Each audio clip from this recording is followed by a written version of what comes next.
Hello दोस्तों, जैसे कि आप जानते हैं कि राफ़ेल जो है वो 5 राफ़ेल इंडिया में लैंड कर चुका है। तो हम आज उसी बात करेंगे, इसकी हिस्ट्री जानेंगे, हमने कब कब परचेज़ किया था, फ्रांस से हमने क्या क्या कौन कौन से एयरक्राफ्ट ख़रीदे थे पहले, क्योंकि राफ़ेल जो है वो फ्रांस में मेड इन फ्रांस है। और इसकी कंट्रोवर्सी के बारे में बात करेंगे और आज प्रेजेंट सिचुएशन क्या है उसके बारे में भी बात करेंगे। तो मेरा नाम है दीपक, आप देख रहे हैं लुसेंट क्लासेस। चलिए शुरू करते हैं। उसके पहले अगर आप चैनल पर नए हैं तो हमारे चैनल को सब्सक्राइब करिए, बेल आइकन को प्रेस करिए। अगर आपको पीडीएफ चाहिए तो हमारे आप टेलीग्राम ग्रुप को ज्वाइन कर सकते हैं, वहाँ से आपको पीडीएफ मिल जाएगा। या तो फिर आप हमारे फेसबुक चैनल पे भी जा सकते हैं, फेसबुक के पेज पे भी जा सकते हैं, वहाँ से भी आपको पीडीएफ मिल जाएगा। तो लेट्स बिगिन। तो सबसे पहले हम बात करेंगे इसके हिस्ट्री के बारे में। History of purchase from France. हमने कौन कौन से एयरक्राफ्ट हमने पास्ट में ख़रीदे थे फ्रांस से, जो अभी ख़रीदा है राफ़ेल वो भी फ्रांस का ही है। तो हम बात करेंगे हिस्ट्री फ्रांस के बारे में, कौन कौन सा हमने ख़रीदा था। तो जो पहला जो हम लोगों ने ख़रीदा था वो 25 जून 1953 को ख़रीदा था। 71 MD और गैनो 450, जो कि इंडियन एयरफोर्स के पास आज है, जो कि ये रही उसकी फ़ोटो। और इंडिया वाले इसको तूफ़ानी भी कहते हैं। और 12 साल के बाद, जब ये 53 में जब ख़रीदा गया था, उसके 12 साल के बाद 1965 में जब वॉर हुई थी पाकिस्तान के साथ, तो इसी क्राफ्ट ने बहुत अच्छी खासी इम्पोर्टेंट रोल प्ले करा था पाकिस्तान के वॉर में। तो ये बहुत रिसेंट टाइम है जब 53, आपको पता है कि 47 में हमारा देश आज़ाद हुआ और ये 53 में ही हमने परचेज़ किया था ये क्राफ्ट, जो कि पहली बार था कि जब हम लोगों ने कि 53 में हम लोगों ने कोई क्राफ्ट ख़रीदा था। तो ये वॉर में यूज़ हुआ था 65 में। और हमने जो दूसरा एयरक्राफ्ट है वो 1953-7 में ख़रीदा था। ये 53 में और 57 सिर्फ 4 साल का गैप, ओनली 4 साल का गैप। हमने 4 मिस्टीरियस एयरक्राफ्ट ख़रीदे थे हम लोगों ने, जो कि लड़ता 1965 और 71 के वॉर में, जो कि 65 तो पाकिस्तान के था और 71 भी अगेन पाकिस्तान के साथ ही था हमारा। हम लोगों ने दोनों एयरक्राफ्ट में ये वाला हम लोगों ने यूज़ किया था उस वाले में, जो कि ब्रिटिश एयरक्राफ्ट के साथ में था। तो सबसे पहले हमारे कंट्री में आज़ादी से पहले ब्रिटिश के ही एयरक्राफ्ट यूज़ होते थे, तो वो तो था ही हमारे पास।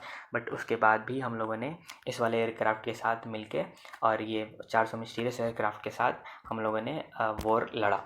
उसके बाद अगला जो हम लोगों ने एयरक्राफ्ट करा था वो 82 में ख़रीदा था, जो कि 440 मिराज 2000 हम लोगों ने ऑर्डर करा था, जो कि सेम फ्रांस से ही मंगाया था हम लोगों ने। और उसके बाद ये रही उसकी फ़ोटो। और उसके बाद लास्ट हम लोगों ने मंगाया था 2016 में हमने ऑर्डर किया था, जो मोदी गवर्नमेंट है उन्होंने 36 राफ़ेल को ऑर्डर किया था, जो कि डसॉल्ट एविएशन है। डसॉल्ट एविएशन का ये भी एयरक्राफ्ट है, सेम एयरक्राफ्ट जो कि तूफ़ानी है।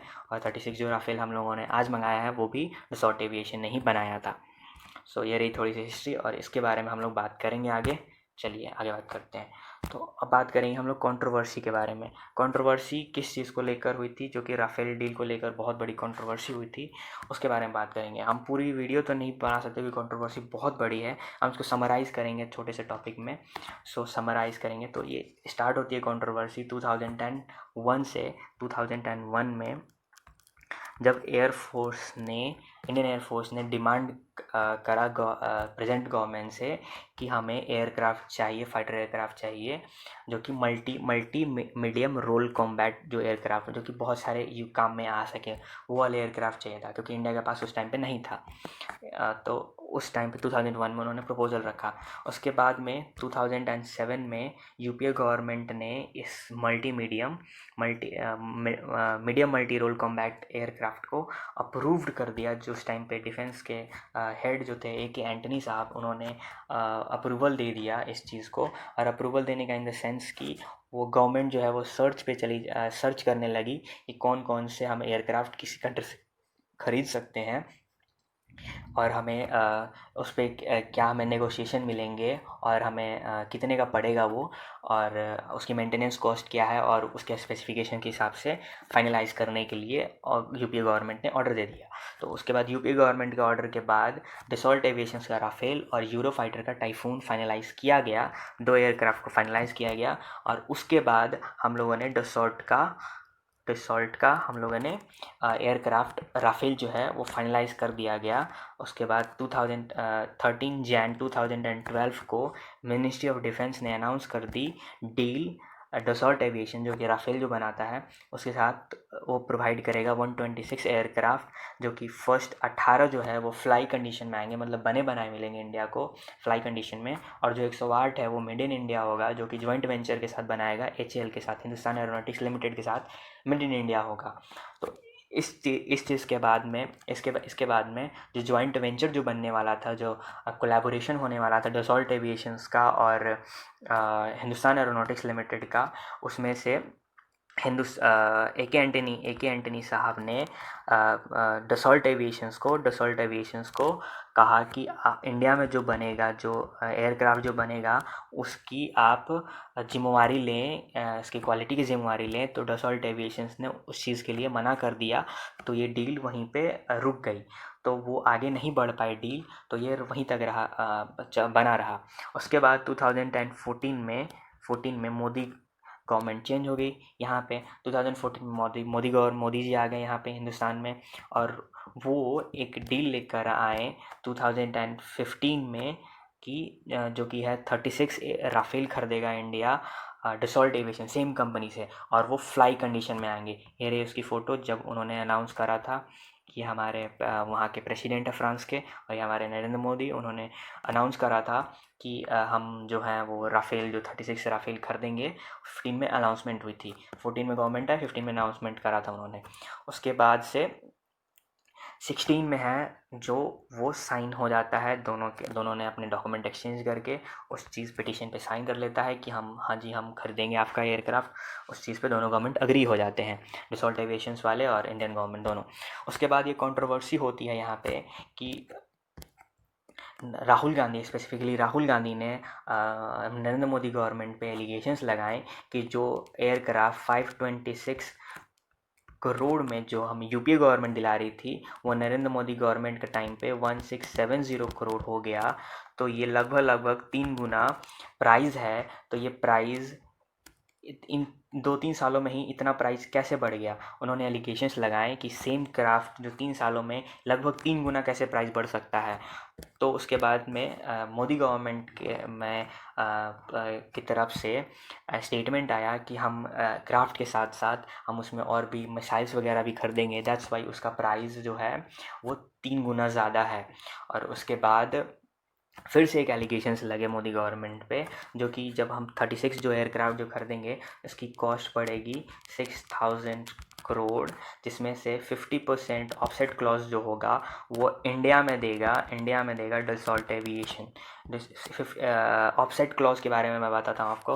ऑफसेट क्लॉज का मतलब होता है कि जो 50% जो पैसा होगा, मतलब कि 30,000 करोड़ जो होंगे, वो इंडिया में इन्वेस्ट करेगा डसॉल्ट एविएशंस, इंडिया में किसी के साथ जॉइंट वेंचर बनाएगा। वो अप टू उन पे है कि वो किस कंपनी को चूज़ करते हैं और किसके साथ जॉइंट वेंचर बनाते हैं।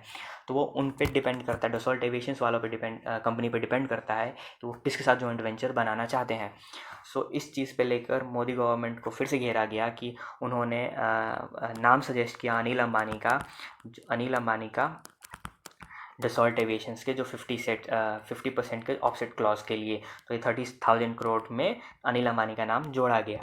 इस चीज़ को लेकर उन्होंने आवाज़ उठाया, तो फिर से डसॉल्ट एविएशंस का एक स्टेटमेंट आया। उन्होंने कहा कि हम जो अनिल अंबानी की जो कंपनी है वो सिर्फ 3% स्टेक लेगा। वो 30,000 करोड़ में से सिर्फ 3% का स्टेक सिर्फ है रिलायंस के पास, जो कि अनिल अंबानी की कंपनी के पास। तो ऐसा कुछ नहीं है, उन्होंने डिनाई कर दिया डसॉल्ट एविएशंस ने। और उसके बाद भी लोग नहीं माने, और उनमें से उसके बाद उन्होंने एक PIL जारी कर दी, पब्लिक इंटरेस्ट लिटिगेशन, जिसे जनहित याचिका भी बोलते हैं। उन्होंने एक जनहित याचिका डाल दी सुप्रीम कोर्ट में उसकी ट्रांसपेरेंसी को चेक करने के लिए कि ये लीगल डील है या नहीं डील है, उसको चेक करने के लिए। तो उसके बाद में फाइनल जो सुप्रीम कोर्ट में जो कंट्रोवर्सी को लेकर जो सुप्रीम कोर्ट ने जजमेंट सुनाया 14 नवंबर 2019 को, जो कि 5 जजों की बेंच ने सुनाया था, जिसको लीड कर रहे थे रंजन गोगोई, उस टाइम पे हेड थे वो। उन्होंने वर्डिक्ट सुनाया कि ऐसा कुछ नहीं हुआ था, ये जो डील है वो सही है और किया जा सकता है। 2018 में ये बोल दिया गया। उसके बाद हम आगे बात करेंगे, कंट्रोवर्सी होगी। हालांकि कंट्रोवर्सी तो बहुत ज़्यादा बड़ी है, बट हमने इस मोटा मोटी समराइज़ करने की कोशिश करी है कंट्रोवर्सी को। Hope you understand. चलिए हम आगे बात करते हैं। आगे हम बात करेंगे टुडेज कॉन्टेक्स्ट की। आज के टाइम में राफेल ज़्यादा इतना इम्पोर्टेंट क्यों है। ये रही उसकी फ़ोटो जो कि 29 जुलाई 2020 को जब राफेल इंडिया में आया उसके पहले की फ़ोटो है ये, और ये डिटेल में उसकी फ़ोटो है ये। और जैसे कि आप देख सकते हैं बर्ड के शेप में ये फ्लाई कर रहा था। तो राफेल जो है वो 4.5 जनरेशन एयरक्राफ्ट है जो कि इंडियन एयरफोर्स के पास उसके पहले 3rd और 4th जनरेशन के एयरक्राफ्ट थे टिल नाउ। और इसलिए भी ज़्यादा इम्पोर्टेंट है क्योंकि 3rd और 4th जनरेशन के एयरक्राफ्ट थे उस टाइम पे इंडियन एयरफोर्स के पास, और ये 4.5 जनरेशन का एयरक्राफ्ट है इंडिया के पास। और जैसे कि आप जानते हैं कि 7,000 किलोमीटर ट्रैवल करके आया फ्रांस से, जो हमारे इंडिया में 29 जुलाई 2020 को इंडिया में लैंड कर चुका है हमारा प्यारा राफेल। इसके पीछे बहुत ज़्यादा कंट्रोवर्सी हुई थी। उसके बाद में देखिए, ये इम्पोर्टेंट इसलिए भी है क्योंकि जैसे कि आप जानते हैं पिछले कुछ दिनों में, कुछ सप्ताह में, पिछले कुछ महीनों में जो हमारे साथ चाइना के साथ जो हमारे कन्फ्लिक्ट चल रहे हैं, जो पैंगोंग लेक पे है और फिंगर 4 से फिंगर 8 के बीच में जो हमारे डिस्प्यूट चल रहे हैं, जो ज़मीन का डिस्प्यूट है, उस पर हमारे लिए बहुत इम्पोर्टेंट है। क्योंकि अगर मान लीजिए अगर वो आने वाले टाइम में वो वॉर डिक्लेयर कर देता है तो हमारे पास कुछ चांस रहेगा कि हम उससे लड़ पाएँ, क्योंकि हमारे पास 3 और 4 जनरेशन्स के हमारे पास एयरक्राफ्ट हैं। और जैसा कि आप देख रहे हैं इसमें कि चाइनीज़ के पास ये वाले और J-20 और JF-17 है, और F-16 पाकिस्तान का है, जो कि अमेरिका का है F-16 जो कि पाकिस्तान के पास है। तो ये दोनों जो हैं वो 5th जनरेशन्स के हैं, और ये 3 और 4 जनरेशन कैसे उसके साथ कम्पीट कर पाएंगे, इसलिए भी इम्पॉर्टेंट है बहुत ज़्यादा। और अम्बाला में ही क्यों लॉन्च आया, ये भी बहुत ज़्यादा सिग्निफिकेंस है, क्योंकि अम्बाला जो है वो पाकिस्तान और चाइना दोनों के बहुत ही नज़दीक है। अगर अगर कभी टाइम में चाइना ने अगर वॉर डिक्लेयर कर दिया तो पाकिस्तान भी पीछे नहीं हटेगा, क्योंकि आप जानते हैं पाकिस्तान भी पीछे नहीं हटेगा। तो हम हमारा 2 फ्रंट खुल जाएगा वॉर के टाइम पे। तो ये बहुत ही ज़्यादा मुश्किल होगा अगर हमारे पास अगर नए टेक्नोलॉजी वाले एयरक्राफ्ट नहीं होंगे तो हम डील नहीं कर पाएंगे अच्छे से, और हम वॉर बहुत बुरी तरह से हार जाएंगे। तो ये राफेल जो है वो इक्विप्ड है MICA वेपन सिस्टम से, जो कि मिराज 2000 के साथ ये कैपेबल है delivering of nuclear weapon. India एक न्यूक्लियर स्टेट है तो ये न्यूक्लियर गिराने का भी काम करेगा बहुत सही से। और ये जो MICA वेपन सिस्टम जो है, ये वेपन सिस्टम जो है वो बहुत सही है। ये सिर्फ अपने दुश्मन के बाउंड्री में घुसे बिना ही ये दुश्मन के काफ़ी अच्छा खासा नुकसान पहुंचा सकता है। तो ये बहुत ज़्यादा इम्पोर्टेंट ये इसलिए भी हो जाता है। इसके बाद हम आगे बात करेंगे, थोड़े से स्पेसिफिकेशंस है ये राफेल के बारे में। जैसे कि आप देख सकते हैं ये 36 राफेल हैं जो कि हम लोगों ने 2010 सितंबर 2010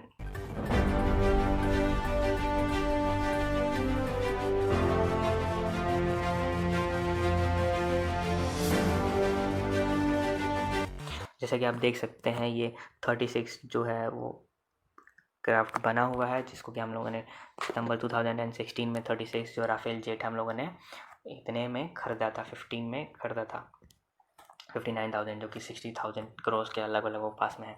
तो उस चीज़ पे ये देखिए राजनाथ सिंह जो डिफेंस मिनिस्टर हैं हमारे आज के, उन्होंने 8 अक्टूबर 2019 को ही राफेल वो ले लिया था, रिसीव कर लिया था, और वो फ्रांस में ही था। और इंडिया के जो हमारे स्क्वाड्रन है, जो स्क्वाड्रन जो है मतलब कि जैसे कि इंडियन एयरफोर्स में हमारे एक बहुत बड़ी बेस को हम लोग बोलते हैं ब्रिगेड, उसी तरह से स्क्वाड्रन बनाए जाते हैं जिसमें पायलट्स होते हैं, फाइटर पायलट्स होते हैं जो कि चलाते हैं। तो वह स्क्वाड्रन को भेजा गया वहाँ पे ट्रेनिंग पूरी करने के लिए, और ट्रेनिंग पूरी करने के बाद वो 29 जुलाई को इंडिया में राफेल को लेकर आ गए। और ये रही कुछ उसकी स्पेसिफिकेशंस, जैसे कि आप पढ़ सकते हैं पॉज करके वीडियो। और ये रहा उसका और भी कुछ स्पेसिफिकेशन, जैसे कि इजरायली हेलमेट माउंटेड रहेगा, जो कि आप हेलमेट अगर आप देखा होगा आपने, तो उसमें जो शीशा होता है आगे का, उस पर ही सारी चीज़ें रहेंगी। तो काफ़ी एडवांस्ड है ये टेक्नोलॉजी, और ये लो बैंड जंपर्स भी का भी काम कर सकता है, और 10 आवर ऑफ फ्लाइट डेटा भी रिसीव कर सकता है ये, और मल्टीपर्पज़ के लिए यूज़ होता है ये बहुत हद तक। इसलिए भी ये इम्पोर्टेंट है। और रडार सिस्टम को भी ट्रैक कर सकता है, इंफ्रारेड सर्च ट्रैकिंग सिस्टम है इसमें लगा हुआ, इसलिए भी ये इम्पोर्टेंट हो जाता है कि हमें रफाल इतना ज़्यादा इम्पोर्टेंट है। ठीक है, तो बस इतना ही इस वीडियो में। Thank you for listening. और अगर आप हमारे चैनल पर नए हैं तो हमारे चैनल को सब्सक्राइब करिए आप, और बेल आइकन को प्रेस कर लीजिए। और अगर आपको PDF चाहिए तो आप हमारे टेलीग्राम को भी ज्वाइन कर सकते हैं, लिंक डिस्क्रिप्शन में है। अगर आपको क्वेश्चन चाहिए इस टॉपिक पे तो हमारे चैनल पे पहले से ही है, लेकिन डिस्क्रिप्शन में आप जाके चेक कर सकते हैं, या फिर आई बटन पे जाके देख सकते हैं, और हमारे प्लेलिस्ट पे भी जाके देख सकते हैं आप।